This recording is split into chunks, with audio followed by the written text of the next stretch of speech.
రెండు తెలుగు రాష్ట్రాల రాజకీయాల్లో పెను సంచలనం సృష్టించిన మొయినాబాద్ ఫామ్ హౌస్ డ్రగ్స్ కేసులో కీలక పరిణామం చోటు చేసుకుంది. కేసులో ఏలూరు ఎంపీ పుట్టా మహేష్ యాదవ్కు ఊరట లభించింది. మహేష్తో పాటు ప్రియాంక రెడ్డికి కూడా పోలీసులు స్టేషన్ బెయిల్ను మంజూరు చేశారు. రేపు పార్లమెంటు సమావేశాలు ఉండటంతో స్టేషన్ బెయిల్ మంజూరు చేసినట్లుగా తెలుస్తోంది.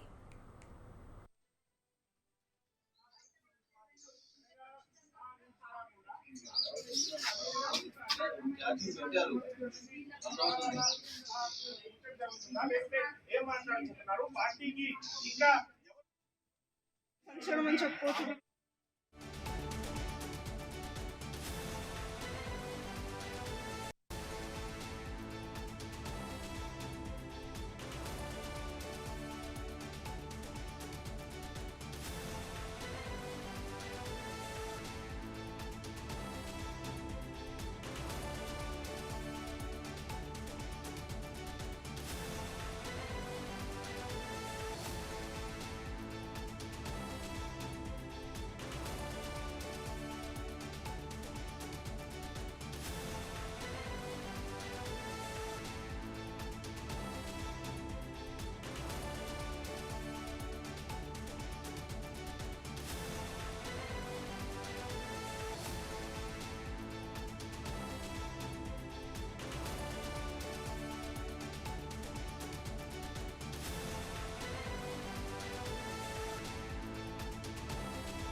బ్రేకింగ్ న్యూస్ చూస్తున్నాం. రెండు తెలుగు రాష్ట్రాల రాజకీయాల్లో పెను సంచలనం సృష్టించిన మొయినాబాద్ ఫామ్ హౌస్ డ్రగ్స్ కేసులో కీలక పరిణామం చోటు చేసుకుంది. కేసులో ఏలూరు ఎంపీ పుట్టా మహేష్ యాదవ్కు ఊరట లభించినట్లయింది. మహేష్తో పాటు ప్రియాంక రెడ్డికి కూడా పోలీసులు స్టేషన్ బెయిల్ మంజూరు చేశారు. ఇక రేపు పార్లమెంటు సమావేశాలు ఉండటంతో స్టేషన్ బెయిల్ ఇచ్చినట్లుగా తెలుస్తోంది.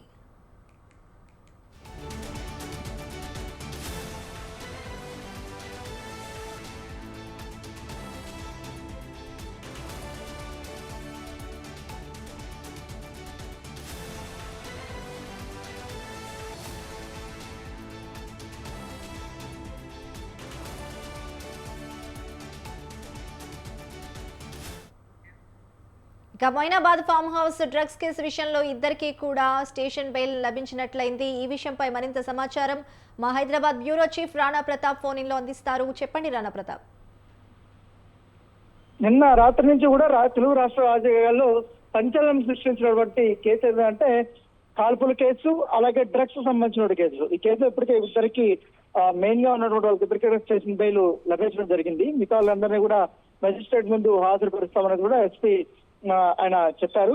దాంతో పాటు ఈ ఆయుధం యూజ్ చేశారు కాబట్టి, రివాల్వర్ లో కాల్పులు జరిపారు కాబట్టి అది పెద్ద కేసుగానే పరిగణించాల్సిన అవసరం ఉంది. దానిపైన కఠినమైనటువంటి చర్యలు అయితే తీసుకోబోతున్నారు. వారిని కూడా అరెస్ట్ చేస్తున్నారు. ఇప్పుడు దాదాపు 3 కేసుల వరకు కూడా వీళ్ళందరిపైన నమోదైనట్టుగా తెలుస్తుంది. ఎక్సైజ్ డిపార్ట్మెంట్ ఒకటి, నార్కోటిక్ డిపార్ట్మెంట్ ఒకటి, దాంతో పాటు ఆయుధాలు కలిగి ఉండడము, దాంతో పాటు వారు అనవసరంగా కూడా గాల్లోకి పేల్చడము. సో ఆర్మ్ యాక్ట్ కింద కూడా కేసు నమోదు చేస్తున్నారు.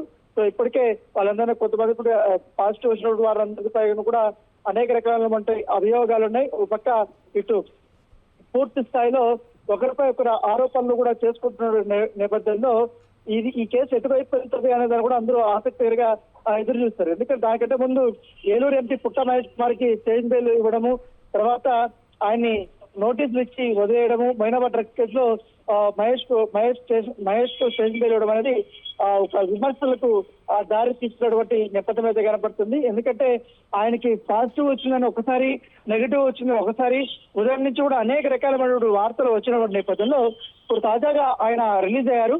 ఆయన ఏం చెప్పబోతున్నారు? ఎందుకంటే ఇటు ఆంధ్రప్రదేశ్ లో వైఎస్ఆర్ కాంగ్రెస్ పార్టీ తెలుగుదేశం పార్టీని పూర్తి స్థాయిలో టార్గెట్ చేస్తున్నారు. మరోవైపు ఇటు తెలంగాణలో పైలట్ రోహిత్ రెడ్డి ఇట్లు బీఆర్ఎస్ కి ప్రాతినిధ్యం వహిస్తున్నాడు కాబట్టి, ఆయన అందులో ఉన్నాడు కాబట్టి ఉదయం నుంచి కూడా బీఆర్ఎస్ పైన కాంగ్రెస్ పార్టీ పూర్తి స్థాయిలో ఇటు ఆరోపణలు చేస్తుంది. మరోవైపు దీనిపైన కేటీఆర్ కూడా స్పందించినటువంటి నేపథ్యం కనపడుతుంది. సో అనేక రాజకీయంగా కీలక పరిణామాలు జరుగుతున్న నేపథ్యంలో ఇప్పటి వరకు టీడీపీ నుంచి కూడా ఎటువంటి రిప్లై రాలేదు. అంతా ఈ వ్యవహారం పైన చాలా సైలెంట్ గా ఉన్నారు. సో రేపు పూర్తి స్థాయిలో అసలు ఎగ్జాక్ట్ గా ఏం జరిగింది ఏంటన్న దానికి కూడా మనకు తెలిసే అవకాశం ఉంది. పుట్ట మహేష్ మీడియా ముందుకు వచ్చి ఆయన మరిన్ని వివరాలు అయితే తెలిపే అవకాశం ఉన్నట్టుగా మనకు సమాచారం ఉంది. కేవలం నేను పార్టీ ఫ్రెండ్స్ కోసమే కలవడానికి వచ్చాను, ఒక బిజినెస్ సంబంధించిన డీల్ కోసమే వచ్చాను అన్నది కూడా ఆయన చెప్పినట్టుగా మనకు సమాచారం వస్తుంది. Right, thank you Rana Pratap.